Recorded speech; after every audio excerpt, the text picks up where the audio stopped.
Thank you, Katie. Meeting is begun for the Committee for Persons with Disabilities. This is our May 15th agenda. Good afternoon, everyone. We have opted to forego introductions typically because it does take a lot of time, but we don't have a whole lot of people here. So this is our fantastic committee. We are doing intros or no? Well, you can do introductions of the committee. Right. We won't worry about all. Susan Madison, member at large. Jeanette Shelton, Vice Chair, District 3. Dr. Carolyn Smith, Joel Anderson, happy to be here, happy to have our guests and folks here today. So thanks for coming. We're going to move on to agenda item 2, statement for justice. Oh, I'm so sorry. Who? No, that was feedback. Go ahead. Okay. And of course we have Todd and Katie from the county. Always appreciate you guys being here. Did I miss anybody? No, you're good. Okay. Agenda item 2, statement just cause and or consideration for requests to participate remotely. If applicable, do we have any of those? No. Going once, going twice? Sold. Agenda item 3, we need a vote on April meeting minutes. Do we have a motion? I second. All those in favor? Aye. All those opposed? Any abstains? Ayes have it. He's done. At this time, we have agenda item number 4, which is the non-agenda comments. Members of the public may address a county issue not elsewhere on this agenda. Each speaker may take up to 2 minutes. Speakers may be limited to less time if several speakers have requested to speak on the same issue. The Committee for Persons with Disabilities is prohibited by the Brown Act from acting on or voting on any issue that is not already on this agenda, unless deemed to be urgent. Issues raised may be referred to an appropriate county agency. So, And then, Chair, we do have several guests that have in person as well as on the virtually that would like to address the committee. outstanding. Who would like to go first? And if you could state your name for a record for lovely Katie and probably spell it if she needs it so we can. She will need spelling, yes. Good afternoon, Vice Chair, Chair, and members of the committee. My name is Yoli Apalategui. That is Apalategui. And I am the District Attorney's Director of Government and Community Affairs. I'm pleased to be here tonight. The District Attorney and I had the opportunity to visit with the committee a few months ago. We talked about what we do in the office to protect people with disabilities, and we also talked about different opportunities to collaborate. So today I come back with my colleague Marla Kincaid, who will talk to you a little bit more about what she does in the office and some future opportunities. Thank you. Thank you. Again, Marla Kincaid with the San Diego County District Attorney's Office, and my last name is spelled Kingkade. So thank you for the opportunity to say a few words. My role at the District Attorney's Office is to help facilitate the San Diego County-wide crisis management and de-escalation trainings for our law enforcement partners. This started from a vision with our District Attorney, Summa Stephan. Our office facilitates and every law enforcement agency participates. We have been doing de-escalation training since 2020, and every law enforcement officer and deputy in San Diego County has received the training. The 8-hour training did include information on disability, but we would like to continue to provide enhanced training on disabilities to our law enforcement partners. And we hope to come back at the June meeting to work with all of you to partner, to collaborate on ways to do that, to really make sure that the training is appropriate, efficient, effective, and meaningful for everybody involved. So Thank you. And Chair, we also have on the call Richard Chavez. Richard, would you like to unmute and present? Yes, my name is Richard Chavez. I'm the County Administration Center project manager. I wanted to notify you guys that we will be moving forward with installing the pre-approved signage that I believe went through committee for service animals at the County Administration Center. And I believe Todd has a example in the room for you. I do have the show it to the. I'm showing that, Richard.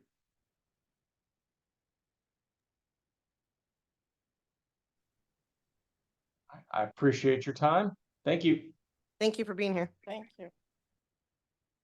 And are there anyone else in person or on the call that would like to address during non-agenda comments?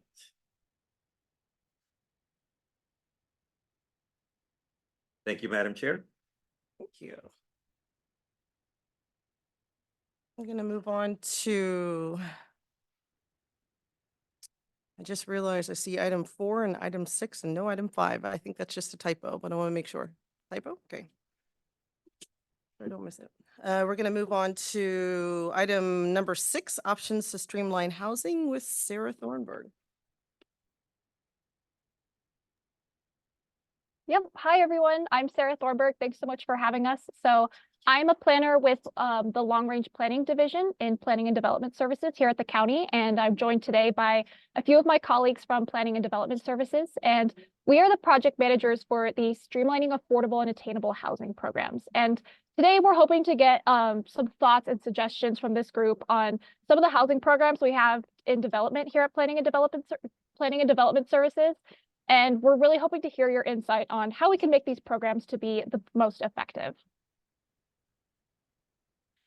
So I'll start with discussing kind of the background for these programs we're going to be talking about today. These would either create new local programs directed by the Board of Supervisors, or they would expand on existing state law. So the programs we have in this project include a small lot subdivision ordinance, a senior and assisted living housing program, and a county by right program. And collectively, these programs— Sarah, could I ask you to hold one moment? I'm having a little technical difficulty. I need to switch. There we go. Yeah, of course. Thank you. All right, ready to go? Yes. Okay, awesome. Yeah, so collectively, these 3 programs are all a part of the overall Streamlining Affordable and Attainable Housing program that the board has directed us to identify potential program options for, as well as funding and resource needs. And also want to mention here that we're not picking one of these programs over the other. We're exploring options for all of these and where and how they can be potentially implemented throughout the unincorporated county. And so today for this group, I'm going to be highlighting the senior and assisted living component of this housing program, because that is the one that kind of has some features pertaining to disability and accessibility. But if you would like some more information on the other components of this project, you can visit our website. We'll share that at the end, or you can contact me after the meeting. And today, all of the options I'm going to be discussing are in a draft form. We're really early on in this project, and we're exploring different ways this program can help increase production and affordability of senior and assisted living housing. And your input today is going to help develop how this program is implemented. And really quickly, before I dive into these, I do want to clarify that these programs would only apply to the unincorporated areas of San Diego County. I know a lot of the work that the county does is county-wide, but here in Planning and Development Services, we don't have land use control over incorporated cities, so areas like the city of San Diego, Chula Vista, Carlsbad. So this is a program that will be for the unincorporated county. Yeah, so really the objective of this program is to allow for more senior and assisted living housing facilities and provide additional incentives to encourage more of these housing types. And we really want to focus on increasing the availability of more affordable and accessible housing for older adults through the provision of incentives. And this slide, we have a spectrum of the different housing options available to seniors. Just wanted to highlight for this program, we're focusing on the first 4 for this effort, which are seniors who live alone at home, who live with family or in shared housing, senior independent housing, and assisted living facilities. Many older adults own their homes and continue to live alone. Others live with family members or have shared housing arrangements. And then senior independent housing is a broad term that means any type of independent living facility for people who have reached the age of retirement. And different facilities have different age requirements, but the county zoning ordinance defines a senior citizen as someone who is 62 years or older, or it can also include someone who is 55 years or older and already lives in a senior housing development. And then finally, assisted living is a facility that provides housing where adults can receive non-medical help with the daily tasks of living, such as eating, using the restroom, getting dressed, taking a shower. So now I'm going to dive into the different draft options we've come up with for achieving the goals of this program. So the first option we're considering is to develop an overlay zone and to allow faster development of affordable senior housing and assisted living projects. So an overlay zone is a tool that creates a layer on top of existing zoning designations and provides some additional opportunities for incentives like a faster review process for property owners or developers. And these would specifically encourage the production of housing that is affordable. And then the next program option we're considering is to utilize density bonuses. So density bonuses are a tool that can incentivize affordable housing by offsetting the costs of affordable units. So that can look like different incentives such as reduced setbacks, increased building height, reduced open space standards, or increased density. And these can be offered if a development includes a certain amount of affordable housing within the development. And some of these bonuses are already available through state density bonus law, which provides developers with bonuses and incentives to encourage the development of affordable and senior housing. So the county is complying with the state law. We're meeting the current state density bonus requirements, but we also have an opportunity to extend beyond it. So that's what this option we have is. It's to go beyond what's required under this current state density bonus law and offer some additional bonuses or incentives to further encourage senior housing development. And then our third option that we're looking at is we're considering developing a density bonus program that applies to projects with accessible units. So that would look like if a project provides a certain percentage of units that are accessible, such as they meet universal design and visitability, they would get some incentives. So it makes this type of housing development more desirable for developers and hopefully encourages them to build more of these. So the two kind of aspects we're looking at here are universal design and visitability. So universally designed housing is designed to be fully functional for all persons in all stages of life, regardless of ability or mobility. And features of universal design include stepless entrances, interior and vertical circulation, accessible bathrooms, kitchens, laundry rooms, fixtures, switches, controls, windows, etc.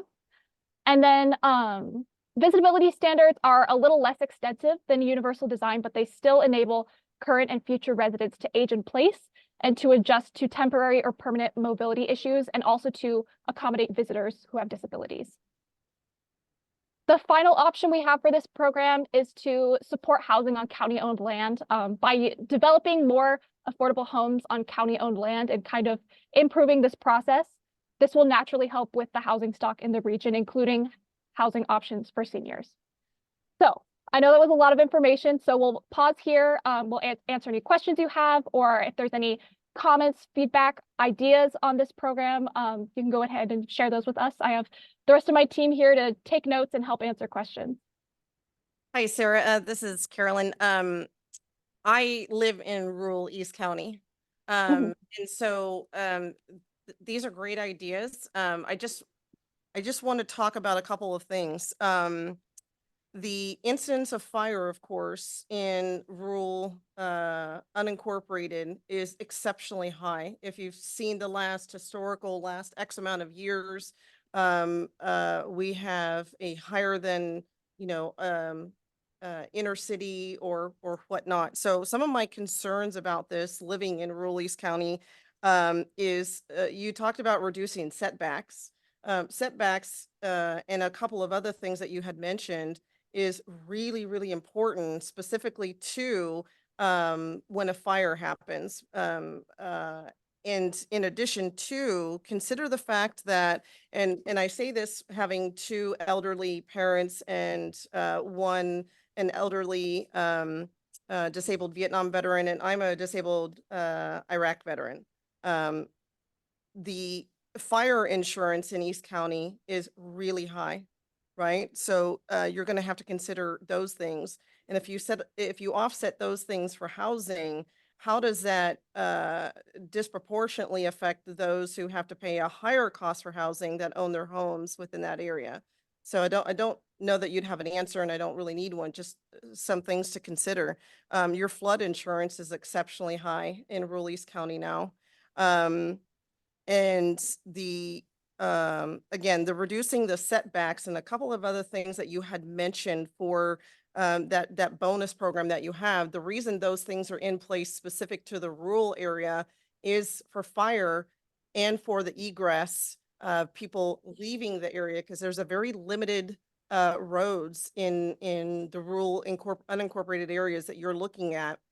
It's already hard enough to evacuate because we don't just have senior citizens and veterans and folks, we have livestock, right? We have horses and all of those other things.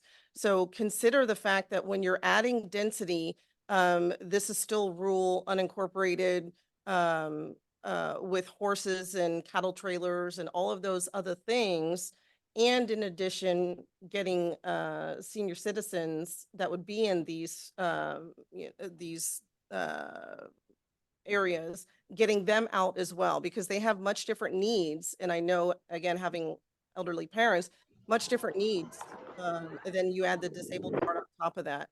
So I would be very cognizant, and I know you guys are, but a lot of hurdles to overcome, because I know you have to go to, say, for example, the Lakeside Planning Board, and you're going to get a whole bunch of feedback that I'm giving you from that community at large.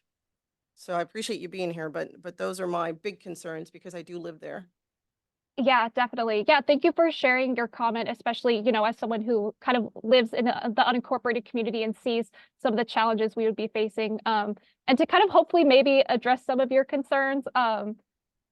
Things like setbacks, yes, there may be an opportunity for them to be changed a little bit with something like an incentive from a density bonus, but there still are fire regulations that the county has and that the state has that are set by CAL FIRE that need to be abided by, and any incentives or any changes from the density bonus program would still have to abide by fire codes and fire regulations. And that includes the other things like building height and increased density. They would still have to abide by the current fire codes. And yeah, like you mentioned, we have been going to a lot of the community planning groups throughout the unincorporated area.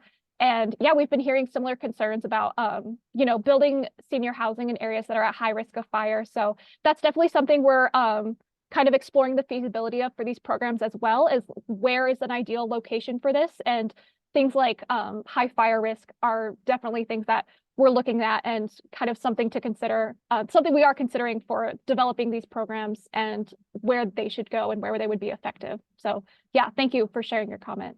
Yeah, thanks for saying that, because I don't want to walk into a catastrophe with our elderly population. That'd be a bad idea. Definitely, yeah. May I go? Hi, thank you for coming. Very, very helpful. I have a couple of things I just want to spin out. One is, I would love to see affordable and accessible combined always, hands down. Not accessible or affordable. I think for people with disabilities, all ages, by the way. So that's my second point. Senior housing, great. I'm a senior, yay. I've lived with a disability for a long, long time. So as we know, we have a lot of younger people with disabilities, all kinds of disabilities. And I'm wondering about that.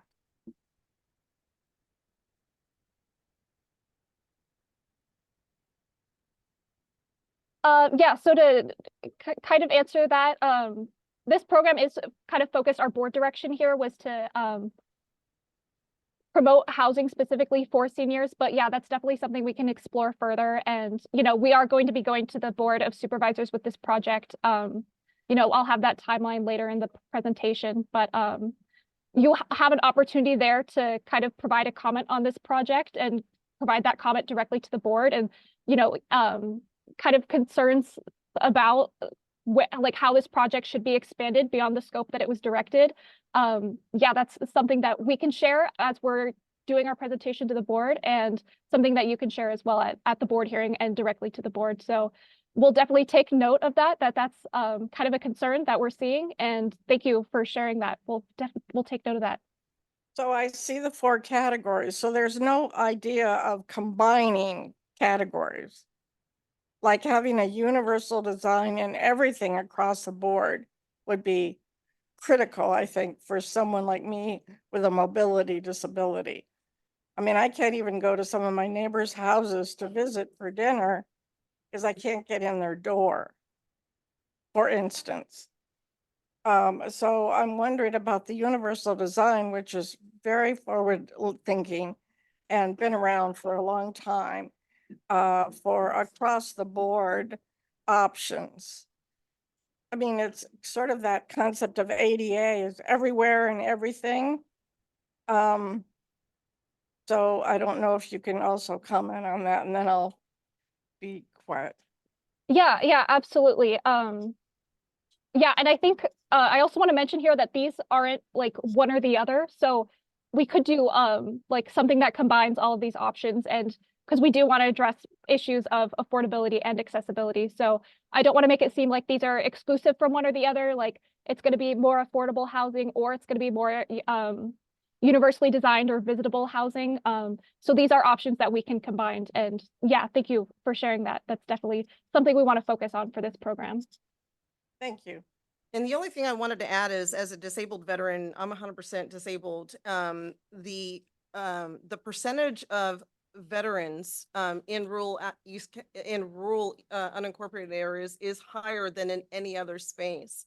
So wouldn't this sort of discriminate against the disabled veteran for housing if you're going for this? Or is there another program that you're going to mirror for the disabled veteran, regardless of age, for housing? Because if you do this, you're basically kind of making 2 classes of citizens in rural East County where one can get in and one cannot. So I just want to say that out loud. Yeah, definitely. Yeah, that is yeah, something huge to consider, that you know, there are people who would benefit for this program who aren't you know, aren't part of the senior population. So yeah, definitely we'll take note of that. That's definitely a concern. Thank you. Thanks.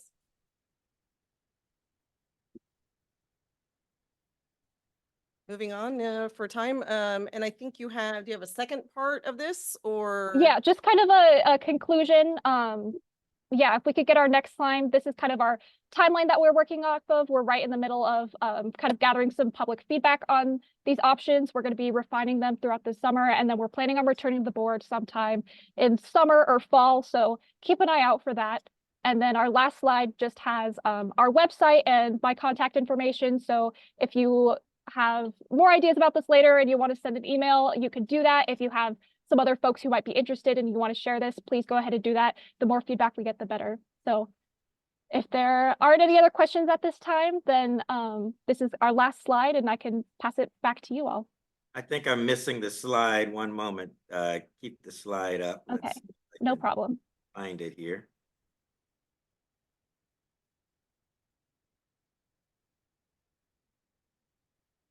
Huh. Is it still sharing? Okay. Oh, there we go. Let's see. Let me reverse. Oh, okay. There we go. So there's the website and contact information. And then there was the slide before that, Sarah. Yeah, if you could go back, Morgan. Yeah, this is just kind of our timeline. Yeah, to highlight this again, we're working on gathering feedback and incorporating that into this project now. We're going to be kind of making some refinements throughout the summer, and then our plan is to go to the board in late summer, early fall, kind of in that time range. So if you're interested in attending the board hearing and providing a comment on this or a comment to the board, that's a date to keep an eye out for. Thank you so much. Are these slides available? Like that, at least the contact slide that, that Todd can have and send it out to us? Yeah, I think I might have sent these slides to Katie. If not, I can make sure we follow up with you and make sure this slide gets out to everyone. Thank you so much. So then that way everybody within their own network can put this out to their folks. I appreciate you coming. Thank you. Definitely. Thank you for having us. Have a great Thank day, you. sir. We head to agenda 7 with the IHSS provider information by Julie Laura. Watching you guys. Can I turn this on? Yes. All right, is that about right? Yes. All right, perfect. Yeah, my name is Julie Lara. I am a program specialist with the In-Home Supportive Services program. I appreciate you guys having me here today. So what I'm going to do is I was asked to provide some information about our program, and then specifically our program pertaining to accommodations for individuals with disabilities and how we approach that and the things that we do in our processes. So I'll wait until. Yes, I'll pull that up. I also did not have espresso today, by the way, so wish me luck. We need funding. That would be nice. Okay. All right, so you can go ahead and move forward. Okay, so again, I'm going to discuss just some overview of our program. I'm sure a lot of you are already familiar with some of it, but I will touch briefly as we go on the idea of accommodations and the things that we do. And I'm happy to take any questions if you prefer to hold them or if you prefer to ask in the middle of the presentation. It's perfectly fine with me, whatever works best for you. So what are we? We are the In-Home Supportive Services program. Our goal is to let eligible individuals get the services and care that they need so that they can remain safely living in their homes and not have to avoid out-of-home placement, to avoid having to live somewhere like a nursing home, long-term care facility. The individuals who qualify for our program have to be low income, either 65 years or older, blind, or otherwise disabled, and have a need for our services to prevent that out-of-home placement. So by default, we're working with a lot of individuals who have disabilities or who are just older and unable to take care of their daily needs at this time. So our service pays an eligible provider to help people with those specific tasks that they can't perform independently. They are able to hire a caregiver to come into their home and assist them out with their activities of daily life that they need help with so that they can stay safe in their homes. So again, by default, we're working with individuals with disabilities, and as a whole, our processes are designed to meet people where they are, help them meet their needs, and provide any accommodations that we can to make the process as easy and efficient as possible for everyone. So you can move forward. I do have one question Sure. for you. And you may not know this, but VA disability checks put most veterans over the threshold of low income. So your Yes. service is so needed. But like for myself, I wouldn't be considered low income because I'm 100% total and permanent. And the monthly check that I get because I was injured in a roadside bombing precludes me from your services. So, and in addition, again, I have family that are service members and disabled that are over the threshold of low income because of VA disability checks. So how do we overcome that to open your program up to those that are where they are in place, needing these services, but can't because of by whatever, that VA disability check specific is not putting them in that low income threshold? Yeah, I am familiar with that. I'm aware of that most people in that situation would be outside of our income limits, right? Because our program is funded by the Medi-Cal program, that's how we get the money to provide the services that we had. So we are restricted in that sense. And I hear that concern 100%. As to speak on how we overcome that. Yeah, that's a great question. Yeah, yeah. I'm sorry to interrupt. I'm No, just- absolutely. It's a very good point. because And my- it's my something parents I've don't come across. qualify for the CalFresh, for any of those things because Yeah. of the VA disability check. Yeah. And then to comment on it, I mean, as a whole, our social workers, we try to get them as well informed as possible to make appropriate referrals where we see those gaps, right? So we would obviously make sure they've reached out to veteran services and to any other, community-based organizations that we're familiar with, depending on what they're looking for. But gaps do exist, of course. I agree. Yeah. And then I do see that we have a question from one of the attendees on virtually. Do you want to hold for questions, or do you want to take questions as you go? I tend to go with what your group prefers, but we can hold. I might answer the question in my presentation, so it might be more efficient to hold. Okay, let's hold. We'll circle back. All right, so we're a statewide program administered at the county level under the direction of the California Department of Social Services. So we're statewide, we're administered at county. Of course, we're funded by Medi-Cal, as we've already stated. And our recipients are considered employers. Our employees go out and do an assessment, but they're not the caregivers themselves. The consumer of the program is the employer, right? They're empowered to make the choices about their own care. They get to choose their caregiver. They get to set up the schedule with them. They get to essentially direct their care, which I think is an important aspect of our program. They find, hire, train their own providers. They're responsible for signing off on their timesheets. And then, let's see, I have some numbers, but I have a little more updated numbers in front of me. So statewide, we have over 660,000 providers serving over 750,000 recipients. So we reach a ton of people within the state of California. In San Diego County, this number is constantly growing, but I know that we are just over 42,000 individuals receiving IHSS in San Diego alone. And we serve all areas of the region: rural, East County, South Bay, North County, all within San Diego. 42,000 IHSS workers? Recipients. So over 42,000 individuals who receive our services for care. So let's see. I can go forward. Oh, you already did. Thank you. So it's intended for individuals, again, who are low income, disabled. They have to have Medi-Cal eligibility. They have to be California residents living within their own homes. When we say they have to live in their own homes, we do not mean you have to be a homeowner. We don't mean you have to own anything, right? You just have to be living in that home-based setting. So you can't be living in a nursing home, long-term care facility. You can have roommates. You can live with family. That's all perfectly fine. And a lot of our consumers do. We do require certification from a healthcare professional stating that you do need assistance with at least one or more daily tasks that you can't perform independently, and that you would be at risk of out-of-home placement without assistance. I'm speaking on people who live with, they live with family members. Speaking about accessibility to the program, our consumers have to be able to direct their own case, right? They have to choose their caregiver, hire, fire. But if they're unable to do those things independently, we do allow for somebody to have an authorized representative. They can have a person assist them with their case.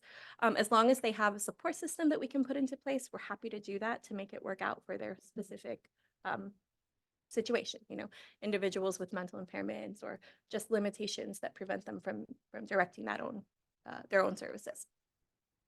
So this is how you apply for IHSS. We have a lot of different options. We work with the AIS call center. So AIS is Aging and Independent Services with the county. You can call. I think that's by far the easiest option for an individual to just make a phone call.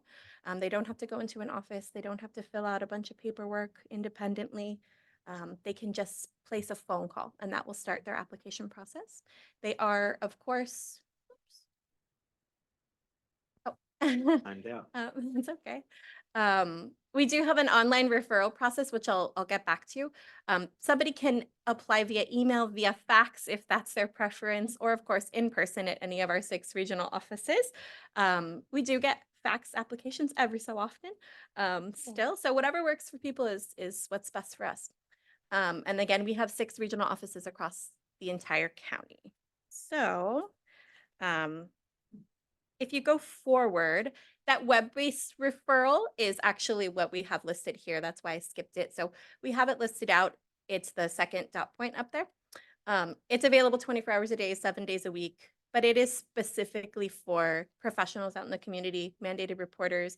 An individual can't apply for themselves online. It would be like if they were working with a hospital discharge planner, for example. Doesn't have to be that, but that's a good common one.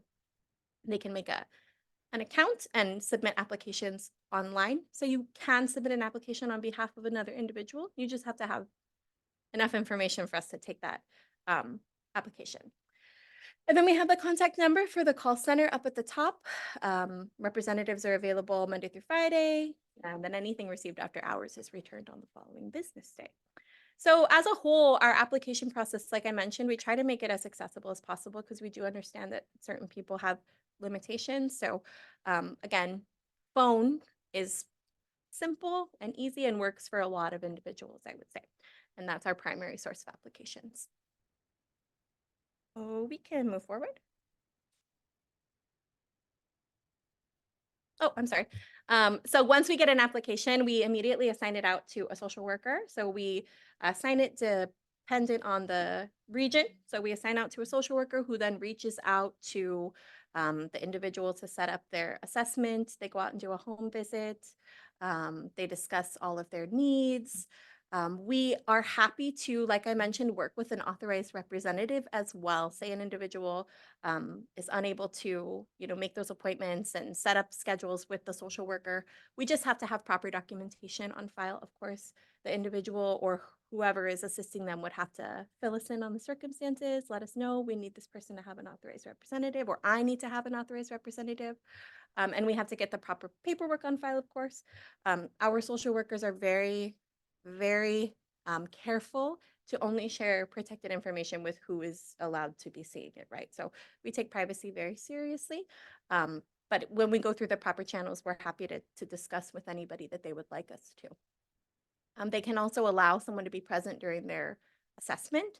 So say you want a person there with you for your assessment, we're more than happy to accommodate for that. If you want them to talk to us, same thing, we're more than happy to accommodate. So the social worker will reach out to the applicant, set up a home visit. And then after our assessment, an individual receives a notice in the mail, in US Post mail, letting them know the outcome of their assessment. So they get a notice of action in writing to let them know if they're approved, if they're denied, and the reasons for our actions. So thinking about this process in terms of accommodations, we go out to individuals' homes. We don't require them to come in office, right? We can send them notices in large print. We can send them notices in their preferred languages. We have multiple threshold languages that we can send forms out. We can send them in other languages in large print. We can bring out in-person interpreters. We have all kinds of ways to meet the needs of the people who need our services. So after a case is approved, we go out and we see an individual once every 12 months, typically, so we can reassess their needs. We do have to do a reassessment every year to see if their service hours need adjusted in any way. But of course, if anything happens in the span of that year, say, your reassessment takes place in December, but it's July, and something major happens in your needs for care, individuals can always call up their social worker and tell them what happened and see if there's a need for a reassessment to adjust their service hours at that time.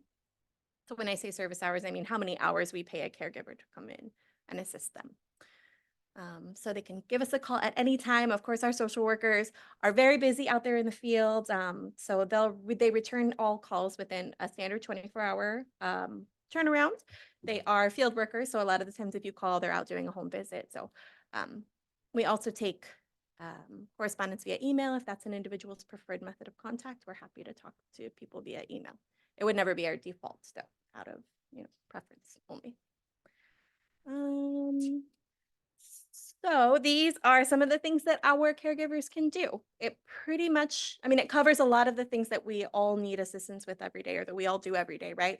Personal care, bathing, grooming, ambulation, transfer, assistance with prosthesis and feeding, accompaniment to medical appointments. So all things to take care of an individual's self, and then things to take care of their home, domestic services, routine cleaning, meal prep, meal cleanup, laundry, shopping for food, errands, and then a few additional services that we provide down there on the bottom, things that are paramedical in nature. So anything that's a sterile procedure, our providers can assist with. We have consumers who have feeding tubes and tracheas and wound care and at-home dialysis. As long as the individual is trained by a licensed professional to perform those tasks, we can pay them to do that for the person. And then additionally, protective supervision, which is for individuals who have a 24-hour need for supervision because of a mental impairment and they put themselves at risk without that supervision and intervention. So these are all part of the same program. When you call up for IHSS, we assess you for every single one of these. You don't have to say, I need this, this, and this. We're going to come out and we're going to talk to you. We're going to talk about your medical history and your needs, and we're going to do a thorough and full assessment so that we can meet all of those things that you may qualify for. So forward. So we are the county, right? We work with public authority, who's a contracted agency established by a state mandate. They're our employer of record. So they, when the county does everything consumer related, right? We work with the individuals needing care. We do the assessments for services. Public authority handles everything provider related. So they do enrollment for providers, background checks for providers. They handle all payroll issues and income verification for us. They also operate a registry of providers. So about 75% of our consumers have a provider who's a family related, related in some way. The other 25% who don't, the public authority is a really good option because they have this registry. They can reach out and they can say, hey, I'm in need of a provider. And they'll provide them with individuals who are already registered, already have their backgrounds checked, and they're ready to hire. And that's the public authority's information up there. That's a different department of the county. They're a contracted agency that we work with. So they're a separate entity, but we work very closely with them because they represent the provider where we kind of work with the consumer. Oh, and that is it for my actual slide-based information. A couple other things that I didn't have an opportunity to share specifically in regards to accommodations. I would just say that our accommodation process really starts from the second we start interacting with an individual. We collect information about requested accommodations on our application. We discuss visual needs. We can provide audio and braille and county support as necessary. And we, we keep those in our records. We make them accessible to any social worker who has a need to access that case, so there can be continuity in those accommodations as we progress through the years with our clients. So I'm happy to take questions if I didn't answer maybe the question we had earlier, or if there's anything else. Yes, so I was the one who had a question earlier.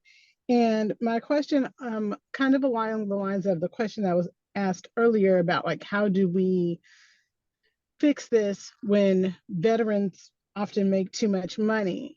And I think along those lines for anyone, if you do not meet the qualifications of being low income, right? So even if you're at a moderate income level, getting a caregiver is really expensive. So I know that sometimes for my husband, I think the one agency that we go through, which is, a little bit cheaper than some others, is like $35 an hour. So that gets cost prohibitive very quickly. So what my question is, even as a way of kind of helping to offset that, your registry of people that you guys have for people who are not using a family member, is that list even accessible to others that like we could hire someone from that list that is trained but not expecting the $35 an hour? That is a great question. I don't work for public authority, right? But from my understanding, the registry lists providers are specifically for individuals receiving IHSS services. So I do not believe that you would be able to request that information if you were not on IHSS yourself. Is it possible to confirm that? Yeah,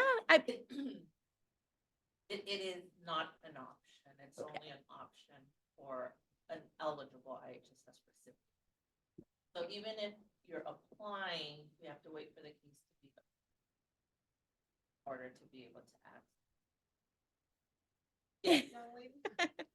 Hi, good afternoon. My name is Wendy Contreras. I'm a deputy director with Aging and Independent Services, and I have oversight of the in-home supportive service. You're her boss. Yep. Something like that. Thank you. So how do we make a couple of changes down the road to solve the two problems about the ability? And to Rakina's point,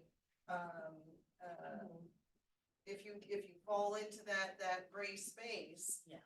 that's a valuable registry for people, especially in this economy. So how do we It solve is. those two things? So let me address your first concern with the Medi-Cal eligibility. Okay.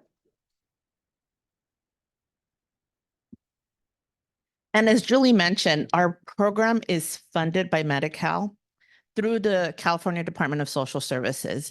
Medi-Cal itself is, outside of that scope. And so really the advocacy needs to begin with the Medi-Cal program, with them adjusting their eligibility criteria and their income requirements. So they are guided by the Department of Healthcare Services. So we really, through not only the county, but the California Department of Social Services, do not have a way to mitigate the income criteria. There are additional options where individuals who are over the income can qualify for Medi-Cal with the share of cost. But they do have to meet certain property requirements.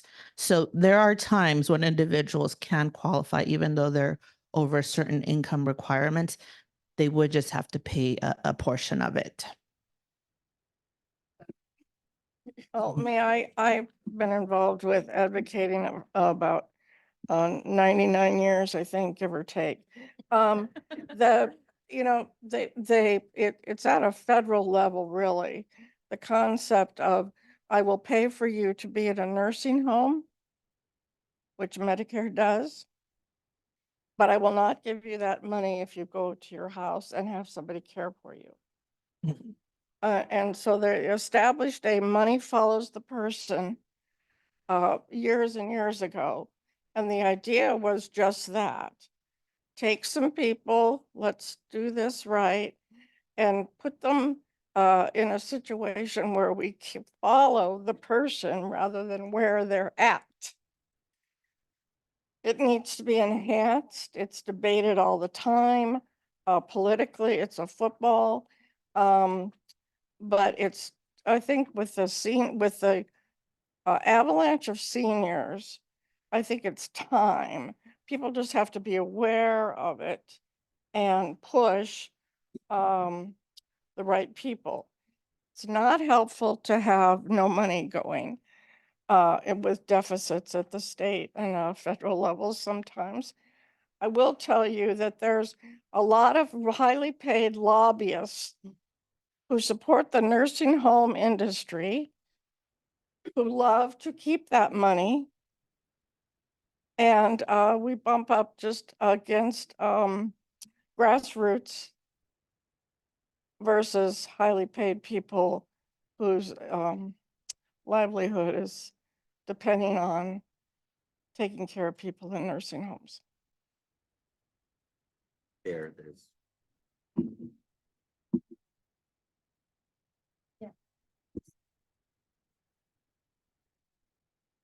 Testing, It's on. You're good. You're You got good. you it? can hear it? Yes. Okay. Yep. Okay, so I'm gonna start back when you, I'm sorry, what is your name? Julie. Julie. Yeah. Was talking about accessibility. So if you don't read or you can't see, Mhm. you would not be getting that notice no matter how large you make it. So, and I know honestly, there have been issues about being able to get a telephone call And that was, I know that wasn't mentioned, you mentioned Braille, you mentioned a lot of other things, but not like the really basics of making a phone call. So I'm just wondering if that is within your procedures. Because I'm friends with a lot of United Domestic Workers. And I know that's been something that's been brought up, that it's been hard to just get, the accommodation of a telephone call. Is that in your procedures? Maybe I should be asking Wendy, I'm not sure. Wendy's looking at me. Well, I can let Julie start with answering it and then I can fill in if needed. Yeah, so we absolutely, our program is designed so that an individual has an assigned caseworker. Unlike other programs where you have to call a phone hotline and speak with the worker who happens to answer the call, right? So we make sure that all of our recipients have their social worker's information, and they are just a phone call away. Even if we can't answer every single time, they should be returning phone calls within 24 hours, and they would be able to. I did hear that 24 hours. So- Specifically, Mhm. if somebody applies. Yes. And then you send a letter, but they are asking you to make a phone call. That's where the problem came in. Yeah, so we have different types of accommodations. And like you said, if you are completely blind, you won't be able to read a piece of paper no matter how big we make it, right? So if the specific county support. Even if you're not completely blind and you just can't read it. Okay, yeah, you're right, sorry. You're correct. But if the specific county support requested was that the social worker reach out to you and discuss what we sent you by mail over the phone, we absolutely could accommodate that. It's a simple, reasonable fix, and we would be happy to do that. And that's not just with the things that we send out to you when something happens on your case. When we're in your home and we have to ask you to sign paperwork, if an individual can't read it, or for whatever reason, maybe they just can't read, our social workers can absolutely read what's on that So- paper for you. So specifically before they have a social worker, when they are first applying, Yes.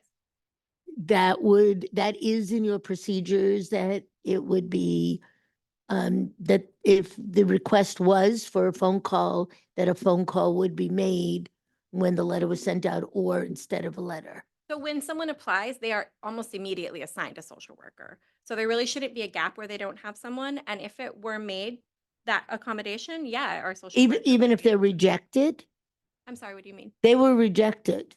In this case, Oh, the application was denied? yes. That shouldn't matter, to be honest. If somebody's requested that we speak with them about their denial, we should accommodate that. Or Absolutely. even that there is a denial. That's where the issue came in.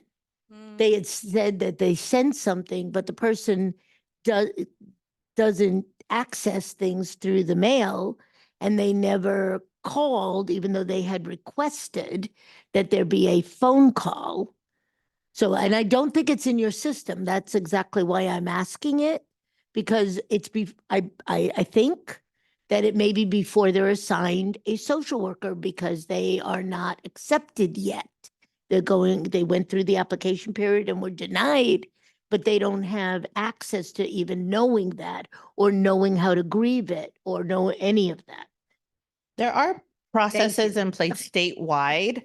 There were requirements implemented several years ago to meet the needs of blind and visually impaired individuals. And these are statewide requirements. And as Julie mentioned, we are required to support that type of situation. Most of the time, the referrals come in through our call center, and our call center staff have the ability to take information down and note it in our fields that document the accommodations that are needed. And so we do have processes in place to meet those needs.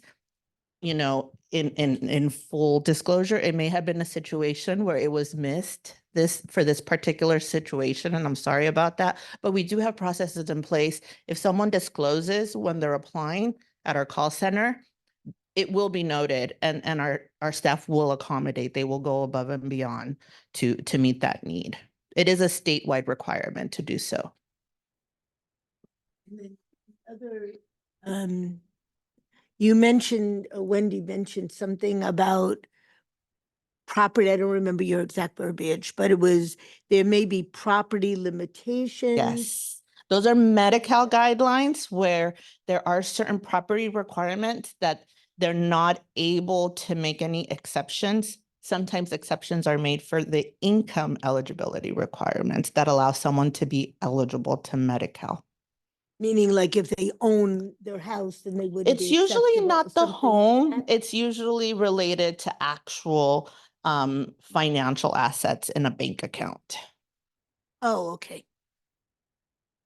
And then I also, when ready, I can go back and there was a second part to the question regarding the registry. To address that, the registry is run by our public authority team, and they have, from my knowledge, explored opening up the use of the registry to others. The challenge with that is that when the registry staff recruit providers to be a part of the registry, because that is a challenge to on our end as well to recruit providers. They have the commitment that if we're referring their name and they provide a service, they're going to be guaranteed payment, because there have been situations where you know, a name is referred, the work is done, and then the services aren't paid. And so they try to mitigate that as best as possible by ensuring that whoever is receiving their information is eligible to the program, and therefore we will do our best to ensure that they receive payment. Just I- clarification, the public authority, is that is that a state agency? Is it No. county? It's neither state nor county. It is its own private entity. So we contract this service out. It's not a government agency. It's not a government agency, no. It's third party. I'm gonna go back to accommodations real quick. The dilemma sometimes for newly injured people or newly disabled people is they don't know what they don't know. They don't know what accommodations could help them because they haven't experienced this issue before. And so I'm wondering how all your caseworkers are handling that or get training on that or Yeah. the process for that. That's a very good point, and I understand what you're saying. You might not know you need to ask for an accommodation because you haven't experienced it yet, right? So our social workers do receive a lot of training on making sure we're meeting the accommodation requests and the things that we can do to assist. There's certain, maybe the more common requests that we go over by default, right? We talk about your visual impairments. We talk about if you need an accommodation for the stuff we send you in the mail. We talk about language preferences by default. We always address those things, and we address those things annually with our recipients as we see them. We have, we're in individuals' own homes, so which is, other programs that require to come in person. It's good because people don't have to leave the comfort of where they're comfortable and have what they need. So we of course abide by, we allow them to do what they need to in person to make our appointments happen. And then what I would say too is because our social workers are always available, if something were to change, right? Maybe somebody comes across and they realize they do need an accommodation. It's not like if they don't say it at first, we're not going to do it, right? They can always give us a call and they can change their request. They can change what their needs are with us at any time. And we're going to make, our absolute best effort to meet those and meet those accommodations. So is there a daily, is there like, besides visual, is there hearing, are there hearing questions and, walking questions or, is there for accommodations for someone, let's say with a, mental health issues? Yeah, They're sometimes really, they differ absolutely. Yeah. Everybody's a different and they person. change. Yeah. And so I think that's kind of the beauty of our in-person format for assessments too, because we get to meet people in person. Mhm, I get to actually talk to someone and mhm, see how they're responding to my questions and mhm. do a thorough in-person assessment. And that helps our workers to identify and maybe offer suggestions for something that could be helpful if they notice it. Um, there's, man, I just had something I wanted to say and it just left my head. Um, so let me know if I answered your question thoroughly. But yeah, we were always, remind me what your question was. I'm sorry. Well, it was more like, um, when you don't know something, and so someone with a, mental health issues, and any condition can Mhm. change rapidly. Yes. Okay. And I remember what it was I was going to say. So we do a very thorough assessment, right? All of those services that we provide, we go through those individually. So if your accommodation is, or if, if your limitations pertain to your ability to get around, we're going to talk about that during your assessment. Right. We're going to talk about your hearing abilities. And we're going to remind you too that as things change to reach out to us. People are Okay. people, it's an actual person behind our case file. So we always invite individuals to call us up and let us know if and when they need something from us and if we can change their case in a better way for them. And is it documented, because I'm sure there's high turnover, as in Yes. every industry. Sure. Is that documented so the new person knows? Yes. And we have our little internal processes. So we have case notes that we have this great county use line that shows up big right when you open up a case file, and it can let you know, this individual has a service dog named Bob, like right there, so that if a new worker, say a worker promotes or they leave the county, the new worker inheriting that case should be able to see and Okay. follow through. I just, on that, one of our fantastic board members, Jessica, who is not here, and really want to talk to you about that because that was one of her issues. Okay. Is that it wasn't transferred. And so because you do have high turnover, it is what it is, that she had to state her in every single time. And that's why we had actually asked you to come. And it's unfortunate she's not here, but, how do you assure the community Mhm. that those things, you have some sort of internal audit, internal review, because we've heard that now more than a few times. And so I want to make sure that what you're saying, the policy is updated or Yeah. whatnot, so that doesn't happen because it's happened to the board member Yeah. personally. Yeah. And I understand why that would be a concern for her. So we do definitely have procedures that all of our staff are trained to follow. We have protocols in place. We have very specific, paperwork that we keep on file, and we use notes. But it is, so I suppose the individual inheriting the case would be responsible for reviewing all of that information before they go out to meet a new person, right? So it's definitely a suggestion we can take back, and as a reminder to all of our team, make sure that you're going through thoroughly, because it is important, right, that people know that what they're telling us is heard and it's being adhered to. So. Maybe you can add that to your onboarding, right? So your onboarding procedures, when you're bringing somebody new in, maybe add one more piece of paper in your 900 pieces of paper. that you give them Yes. time. Actually, 15 And you're now. actually listening to our trainer. Julie is actually the individual who trains all of our new social workers. So she's already hearing the suggestion herself. And then I also wanted to add, outside of the accommodations needed, with respect to the program, personal care, so on and so forth, we always encourage individuals to call the call center when submitting an application, because they do a really good job of listening to the needs as a whole and making appropriate referrals.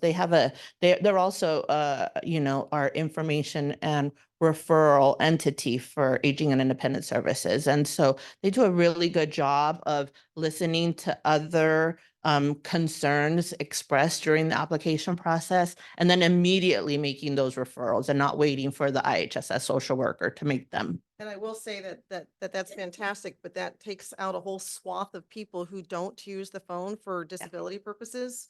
And so it would be great if everybody funnels into the call center, Mhm. but that leaves a whole swath of Yeah. San Diegans who actually, bless you, who, you know, Yeah. have a disability that preclude them from taking that step. So they have to go the other way. Yeah, So- and at one point, we only accepted applications through the call center, but in order to accommodate others, we did expand. This is also a statewide requirement. And it doesn't mean that the needs won't get addressed. The social workers are trained to also provide alternate resources as part of our process. It'll just take a little bit longer. I wanted So to- that I'm public sorry. authority is a profit-making business No, it's a nonprofit. that yeah. has a board of directors that people can, So the executive director, they actually report to the Health and Human Services director. of So the the- county? through or the state? county, So there is that oversight by the county and we support a lot of their operations, but they are not a county entity. And the reason for that is the separation of the employer of record for the providers. There needs to be that separation. But we work very closely with them and the Health and Human Services Agency works very closely to support their operations and provide the appropriate oversight. I just wanted to hop back to something. I had to do a very quick Google to confirm, but as of this year, the property asset test for Medi-Cal was removed. So even for across all programs, so Magi, non-Magi, Medi-Cal, there's only an income test at this point. I can't hear you. Oh, I'm sorry. I was just speaking about the Right. property test for Medi-Cal. And what was it? I don't know what it was off the top of my head, but they no longer consider property. It's just income for anybody applying. So that removes one of the barriers. So when they don't look at how much money they have in the bank or Correct. something? Your assets. Yeah, I see. correct. Thank you. Yeah, of course. Todd, any online questions? Hands up. Is there anything, anyone from online that has any other questions? No? Going once, going twice, anybody else? I'll just again, clarification on the protocol. So if somebody is asking for, because I want to know what to tell them Mhm. to ask for, other than Wendy Contreras. And I remember her name. That I am good. I can't see, but And you are more than welcome to do so. but I do remember names.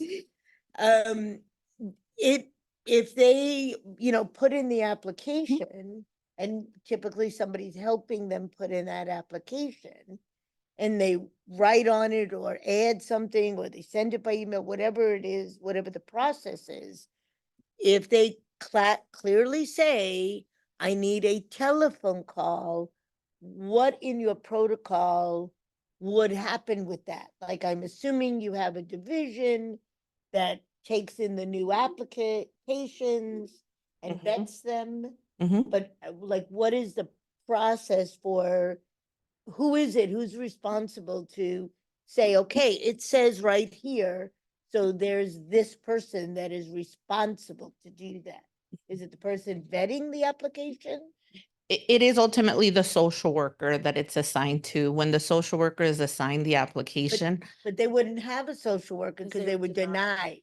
no, they would still get an assigned social worker. The social worker is the individual who denies them.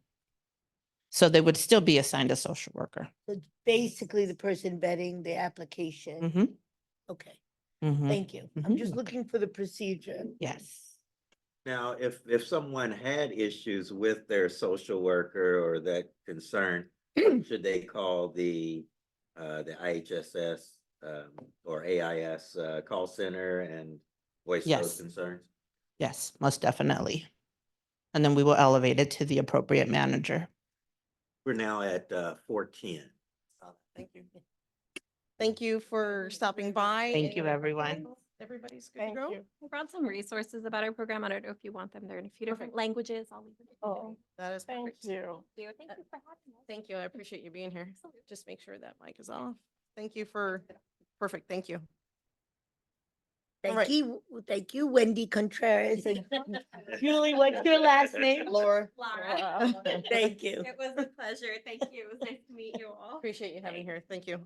We're going to move on to agenda item number 8, action items. This is for the Disability Rights and Behavioral Health Sciences, and this was going to be provided by Jessica. Of course, Jessica is unfortunately not with us today, so I would like to defer the disability checklist, ADA requirement form, and SB 43 behavioral health to the next meeting.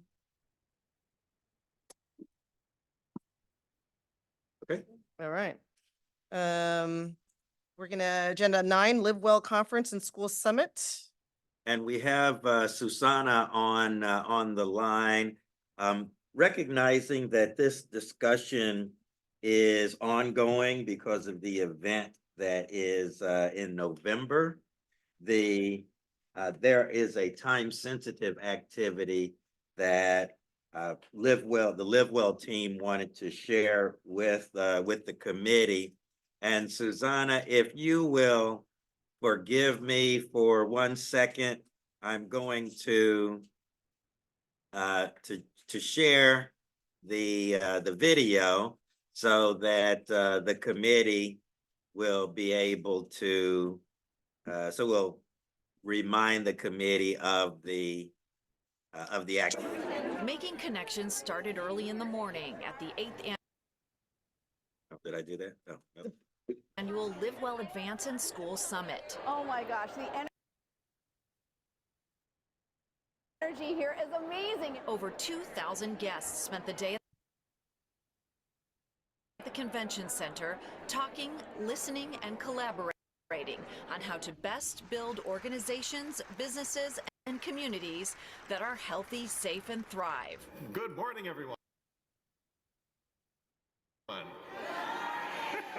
Guest speakers reinforced the power of working together to learn from each other and inspire fresh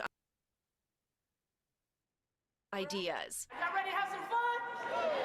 As you hear people talking about their stories, something is going to resonate, something is going to germinate. You will make a connection, and that connection will help a San Diegan down the road. Please reach out to each other, share your strengths with each other, because collectively that matters. Special music was provided by Helix Charter High School Bagpipe Band, and a keynote speaker focused on elevating diversity and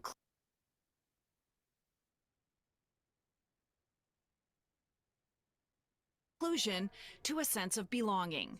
And I am so happy you are here. I don't know if you know this, but science says those 6 words, sometimes it's 5.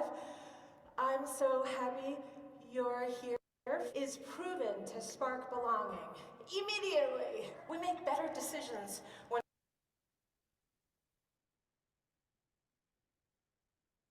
we feel like we belong. The event included 40 breakout sessions for in-depth conversations. I am excited about the workshop that I'm heading to right now. A connection hub showcased 50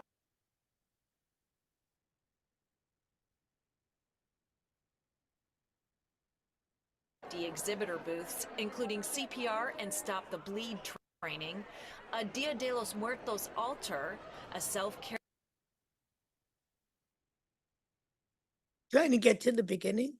corner with yoga stretching, and special appearances by San Diego Legion players. We even have little networking hubs where people can come together with ideas or just to be able to make those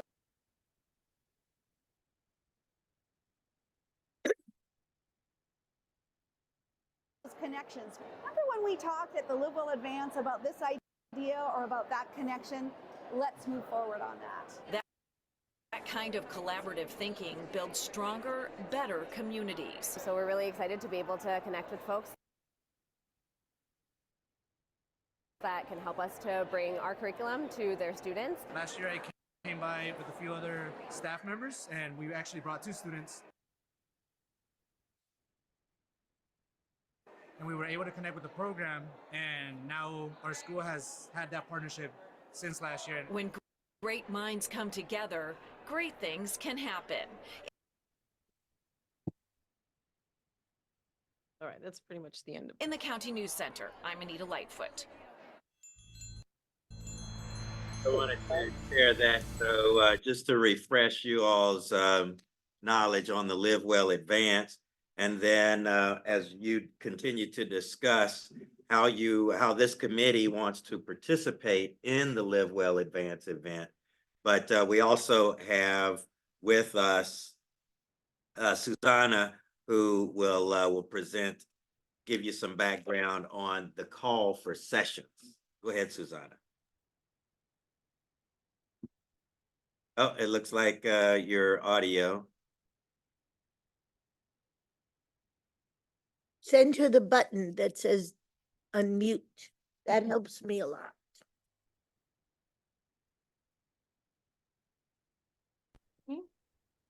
Try it again. Can you hear me? Yes. There you go. Okay, awesome. Thank you so much for having me. Yeah, so we just wanted to go over that the Live Well's Advanced Conference and School Summit will be held at the San Diego Convention Center this Thursday, Thursday, November 21st from 8 a.m. to 5 p.m. And the theme this year is Ripples of Change, Power of Partnerships. So thank you so much, Todd, for showing that video. It is on our website. But we are just working very diligently to make sure the materials and resources are more inclusive and accessible to all. And as Todd mentioned, the call for sessions is now open and it will stay open until Friday, June 7th. So the proposal should describe efforts involving collective impact, needs addressed, measurable outcomes, learning objectives, and potential for replication. The proposal submission form is through Sessionize. It's an online platform, but we have included the form via Word document for easy access, for voice to text option to set up more accessibility for all. And we've also included the Live Well San Diego email in the Sessionize form in case you need additional support in completing the submission process. So the ask is we're looking for ideas to include or any partnerships you've seen with impactful organizations working together. If you know any of these, please let us know. And then Todd, I can drop the Live Well Advanced website and Sessionize form and the Live Well San Diego email address to contact if you have any questions. And I believe in the near future, we will be back to discuss how we incorporate accessibility for everyone, including parking, transportation, and many more. So I'll drop those in the chat. And thank you so much. Just a brief overview, and call for sessions are now open. Where is it going to be held? It's going to be at the San Diego Convention Center downtown. Oh. So one of my great recommendations as a veteran is if you have and if you have not, you should consider reaching out to the STEP project to support the Enlisted project. That is ran by Tony Teravian. Tony is also chair for the Military and Veterans Advisory Council to the Board of Supervisors. If you need any of his info or can't find it, go ahead and reach out to the committee. I'm happy to give that over to you. But it is the largest for Southern California for the veteran and military space. Yeah, that would be great if I could get their contact. Yeah, call for sessions just open. So we have a little bit of time. We'll definitely reach out to him too. Thank you. Welcome. Anybody questions? Anyone online that we have questions for Anna? That's a pretty name, by the way. Thank you. It's my grandma's name. All right. It's a Friday? It's a Thursday. Oh, and so it's open from what time to what time? So the event itself will be Thursday, November 21st. So we have a couple months, and it'll be from 8 a.m. to 5 p.m. Yeah, I can see that. So the discussion was about how the committee would like to participate this year. I know that last year, at least one of the committee members, I think two committee members attended and had a great time. I got good comments from the committee member who attended, and she actually said, we should be here doing this. So one of the opportunities is to have a booth in is it Connection Hub, Susanna? Sure is, hub? yes. And then to be able to, because one of the goals that your committee has considered is to more awareness of the committee of the community that the committee exists, and then as well more awareness with the county that the committee exists. So this would be a great opportunity for the committee to get more exposure. And I think you set the precedent when we went to the last Live Well that was at the county or the That was the ethics awareness fair. right. And I think we both agreed, and I'm pointing, and it's just because I've had a brain fart and I see your face and Jeanette, thank you. Sorry. I have a TBI if you didn't know. So if I forget your name, it's not personal. But Jeanette and I were really saying to each other, like, geez, nobody knows about us. So I'm happy to go. I'm happy to participate. If anybody else is, and I know this is a little bit out of calendar, so nobody really knows what they're doing in November. But I would love to, I'd love to have our committee there. Should have a We table. definitely need, you did a great job on this document, right? And I think that was really successful for us. And then maybe makes the dream work, my friend. So I would love to have our committee participate. And what does that look like? What do you need? Of course, we'd already talked about the, the persons with disabilities, tablecloth, thank you. And a couple of other items like the name tags at that point would be really important, right? So that people walk away, know who we are. But Susanna will be, or actually Susanna's team will be coming back once, because what's open right now is call for sessions. So if there are any speaking ideas that that the committee has, this is the time between now and the first week of June for sessions, for actual panel discussions and that type of thing. so if you don't, I'm so sorry. I was just gonna. If you don't already have a veteran session, I am a public speaker. I would love to participate in that. I don't know if that steps on my toes in this capacity. If it doesn't, and if it does, then I have a plethora of fellow veterans like myself. So if you don't already have a speak session for the veteran space of San Diego that can incorporate housing, um, how to migrate around having a disability check that puts them out of programs, and those things. We can all craft a list for that. But I am a veteran advocate, so of course I always lean into the veteran space. But if anybody else has or wants to participate, that would be a fantastic idea. Well, on behalf of the committee, I'm also done a lot of trainings and facilitations. I would love to do a partnership thing. We're not ready. It's too soon. It's like, oh boy, we need to decide, a year from now, today about then. But it was it was ironic to me that the district attorney's office came today and talked about collaboration and the follow-up to the meeting where they were already here about safety for people with disabilities and putting that forward. And they said they would come back to us, I think in June again.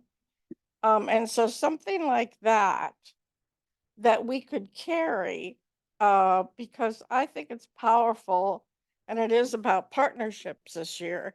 Certainly that we would have a showcase, if you will, not of us, but of the collaborations that we've helped advance with whoever it is and speak to that. And that's why I suggested last time of like a panel of people. I think that's always really neat, but we can't do it this year. At least I'm not going to put my name on it. We don't have outcomes, we don't have objectives. I mean, it just, you know, too soon.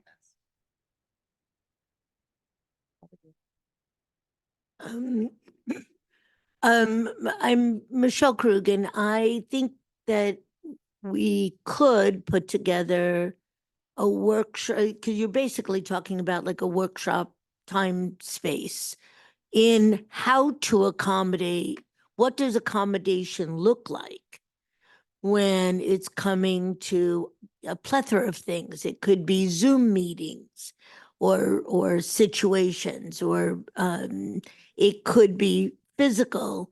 And I'm sure, I mean, we may not catch everything, but I'd be willing to put energy into that and getting other agencies that are dealing more with mobility, or you know, the schools. I have a close connection there about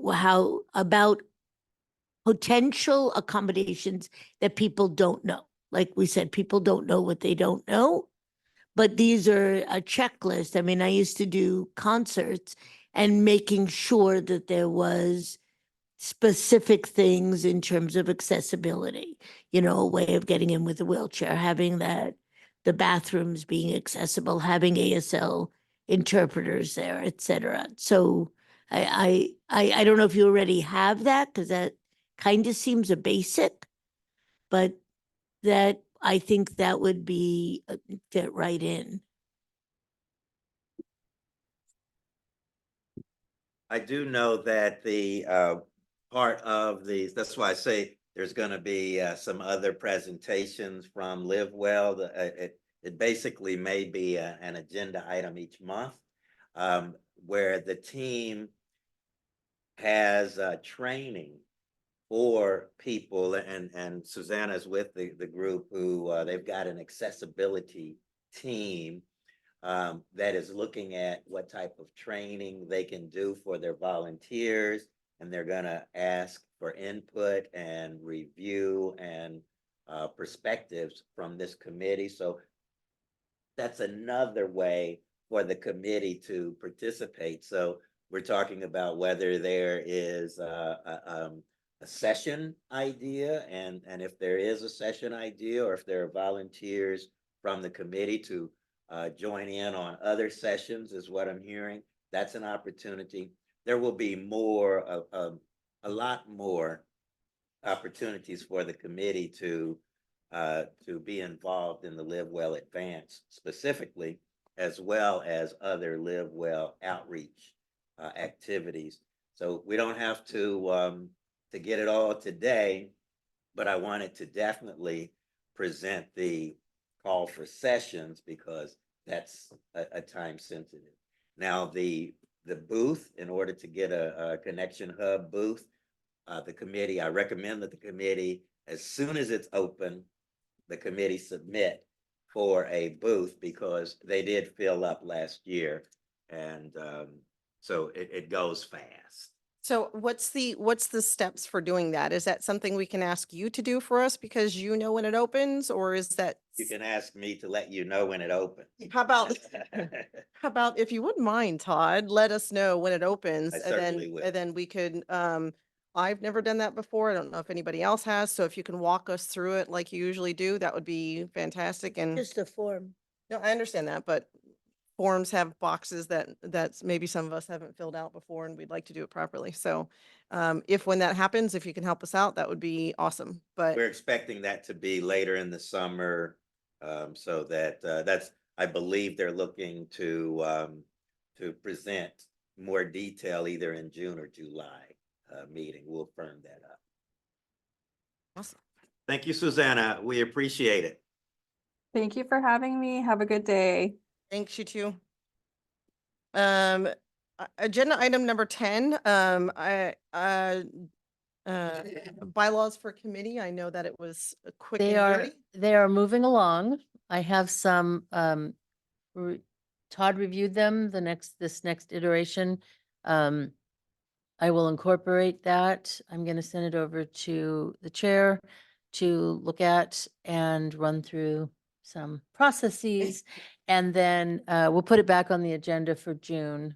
But they're coming along, and there'll be bylaws, and then they'll be sort of pulled out of that procedures for how we do certain activities, certain tasks. So if we want to review them at a meeting, I would love for to have an advance copy. Of course, yes. Thank you. Yes. Didn't want to assume. That'll be the goal for June meeting, because then July starts Oh, the, somebody get up and dance. July starts the New fiscal new year. fiscal year. So then additionally, hopefully, there will be some appointments as well. Well, I don't want to get ahead of myself. We'll wait. Say you're gonna hit yourself. Yes. Any questions about bylaws? Nope, nope, okay. Agenda 11 is committee recruitment. I know that I'm hoping each one of you takes the time to reach out to your person and ask them. I know that I have sent Joel Anderson an email, and his people an email. I'm not going to put people on the spot, but I reached out to Tara's office. did you? Perfect. And I contacted Supervisor Tara Lawson's Outstanding. Reamer's office. And I know you haven't been here for a while, so we'll, if you can reach out. Monica's very clear as to who she wants. So that's all she's going with. So of course, everybody who is on the phone call, Rakina's still here as well. If you could reach out to your people and let them know that we have openings we have 2 openings in D1, 1 opening in D2, 1 opening in D3, 2 openings in D4, and 1 opening in D5. So, And District 3, the staff person who's in charge of the boards and commissions said, if you're interested, let me know. so we're actively recruiting because, we're small and mighty. We'd like to be big and mighty. So, any questions, comments, concerns on that one? Nope. Okay. Agenda item 12, new business, future agenda items. I would like to have finding it hard to sort of track our decisions and motions, and then whatever happened to that. For instance, we had two motions last meeting about letters. And I haven't seen them. I don't know if they went out. I don't know if nobody's meeting on it. I don't know if staff can write letters, because I don't want to right now say, let me take the lead on drafting a letter. I mean, I'm just feeling a little newsy yet, new type, new. I can speak to the letter the thank you to the DA that Jessica and we didn't connect to make any progress on that. But if the DA is coming, their office is coming back in June, we'll make that a priority for June so that we can maybe even give it to them in person. And the other letter was for the Board of Supervisors. And, talking about ourselves and better coordination among all the county departments and all of that. So I think we need to track, in closing, I would like to track all of our accomplishments. I saw something that Todd put together about we had this person, this person, this person, but sort of outcomes. What are we doing? What have we done? That kind of thing. And outcomes you can have a speaker and that's good, but it's not an outcome. In other words, did anything change because of our actions. So for future agenda, I don't know how to describe that, but I somehow want that accountability built in for all of us and kind of be able to pull it up sometimes or. So can we have crafted by Fantastic Katie, maybe when we do have a letter or? No. Okay, so Are you asking for us to have, because we did have previously action items and then we ended up, we did the action items for disability rights. I think, and I think what we were talking about was in the minutes. If there is a way that helps the committee members remember what actions need to be taken, because the committee members are receiving the minutes. And so those action items are listed in the minutes.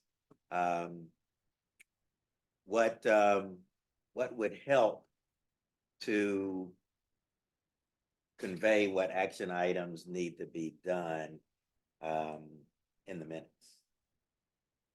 So I wonder if that would be that once a letter is like we have a motion to create something, then we should create like a sub paper or document that gets printed so people see where we're at. I wonder if that is when we do our debrief, if it's possible, and I'm happy to keep a record. I love a Table. document, I love a spreadsheet. Is to say, okay, what are our action items going forward from this last meeting? And what can we document that we finished at that last meeting? And then just keep rolling that over so it's How do checked, we it's share it written with down. everybody else? Well, I think it's something we can send out with the agenda. We Yeah. can, with the meeting announcement, item from May was we agreed to do this. Is it done? Yes. Who was the It's responsible who, party? yeah, it's a very, you know, I have even done little charts in the past, which is like, who does what by when. So it's your action items that maybe we would want to capture. We could capture them under categories, which is the way the minutes flow, because it's relevant that way. Or we could have action items as a summary at the end of a meeting minute with that accountability written in. That's pretty scary because it's in writing and it's a public document, but it's the accountability factor and it's all in one place and we all know where it is. The problem I see is that's one issue. The second issue is, ooh, gosh, we're small and nobody's doing it. So, it's I'm going to be completely honest here. It's a complete disincentive to some people to know that if they have an idea and they say, let's do this, and everybody goes, yeah, that you would be the person that has to do it. So Oh, where you're saying if you come up with the idea, now you end up having to do it. That's how I feel. You're sort of out there on your own, having Well, to make it happen. And we talked about this in our debrief and in our prep for the meeting, was maybe the committee can focus and everyone work together on one or two things versus having 4 people working on 5 different things. And look at it from that standpoint that the committee will get together and help each other. For the most part, though, I've heard I'll work with this person to get that done. It's a challenge of being able to find the time to get that done. And if the person shows up or doesn't show up for a host of reasons, it makes it harder because 90% of the time that person is the lead on what you're doing. And I didn't know Jessica wasn't coming. So sorry. If I would have known that, I would have grabbed the information from her for at least the disability checklist, because that's something that her and I were working on. So that's, yeah. So when I sent her a text, she's like, oh, didn't I tell you? I'm like, no. And it was 30 seconds before we started today. So that's on me. So would it help if we created that spreadsheet and at least narrow the focus down a little bit? Yeah, I hate to call it a spreadsheet. But it could be a Word document, it could be scribbled on a piece of paper. But I think that if it was part of, I don't know if you like it, but the concept of, I just went through and highlighted the minutes and I went, oh, we said we were gonna do that. A whole month goes by, we have lives, okay? Like, oh, I wonder if that's done. And then it doesn't ever come up. And then we could go to June, which is not just 4 weeks from now, but 5 weeks from now, our June meeting. And if nobody brought it up, it would be like lost. And so it becomes a waste of time, really, literally. So I think at the end, I don't know, Katie, you do minutes, right? If we could have a category that was at the end of the minutes that were like all the action items from the That are open or completed, right? So like it would be from that meeting that were open, I think. And it would be the item, who's the lead on it, and then the timeline for it. Because right now our timeline seems to be 1 month apart. And then if a whole month goes by, so the letter hasn't been done, and now we're gonna go 5 weeks from now and to wait for me to find out whatever happened, you know? It's just tight. I think we need to tighten up a little bit. Well, and what you can always do is you can always email me or Todd or Jeanette and ask if that had been done yet, because some of the things is, you know, we're new in this space, right? We're and Yeah, so we are. we need, well, and I mean myself included, right? And, Yeah, and all as they're chairs. new together. Yeah. Yes. And so Wait till you get the other new ones. and so, so I hear you, and I totally agree with you. So, in our follow-up meeting, what we'll try and at least solve for that. I right? think Try that's a and good make idea. We make should it talk about open that on action. Friday. Open I think action. a list of initiatives, I know you may not like Excel spreadsheets or whatever. Oh, that, but- I don't have to do them. Right. I think that actually would be good, because there is something in the, I don't know if it's in the ordinance or it's in the fact sheet for this committee, but it just makes sense for the committee to pull together an annual report of what, even if it's a memo. It was to the board I of read it online, and that's why I emailed you one time and said, can, you know, what are the committee's accomplishments? It was when I was joining. And yeah, we should have that. So that will help. Yeah. And a little bit of No, just a little bit. I'm patient. I just You want to be here You for a want reason. tangible. Yeah, you want to be here work for a reason, product. I right? get it. And I Jeanette get and I it. had talked about that. We don't 100%. want to. We want to ensure that this is not a donut and coffee, you know, thing, because we never. There's never been we never get donuts. coffee. Haven't had any donuts, no coffee. Well, Donuts and coffee. Yeah. well, does the county have interns or anything? Because, you know, the truth is, every board and commission and advisory committee I've been on, including the ones I've staffed, there's somebody that will type up minutes and draft letters for approval by the chair and the vice chair who sign the letter. I've never had where the committee member does it. I have to tell you. And I haven't been on a county board or commission before. And so I'm not calling anybody out. I don't know that it's your job description at all. That's why I'm saying, are there, interns or fellows or somebody that the county has to float that can do something like that? And then what we can do is if we can have that, then we can create a template. And then it's very uniformed every time we send out a letter with minor changes. And that would take the pressure off of anyone here crafting a letter that they feel comfortable enough to have record and send out. Well, I've spoken with, from other administrations, I've spoken with my leadership on what should we be doing? Should we be, let's call it the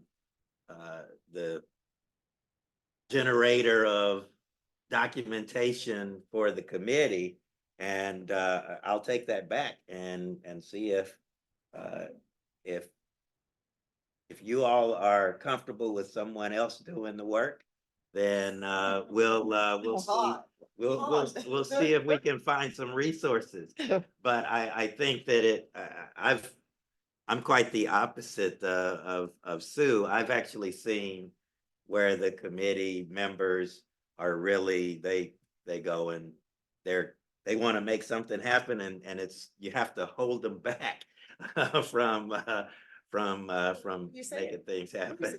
Well, no, I'm just saying that, because a lot of times people will go and, we've talked about it where they'll step outside of where What they should be doing, which is why you don't want that. Yes. So, but we can talk about, let me know if what you're asking is for staff to write the letter for the DA, staff to write the letter for the Board of Supervisors, whichever work product you want staff to do, we can take that back and see if it's something We that, should discuss on Friday.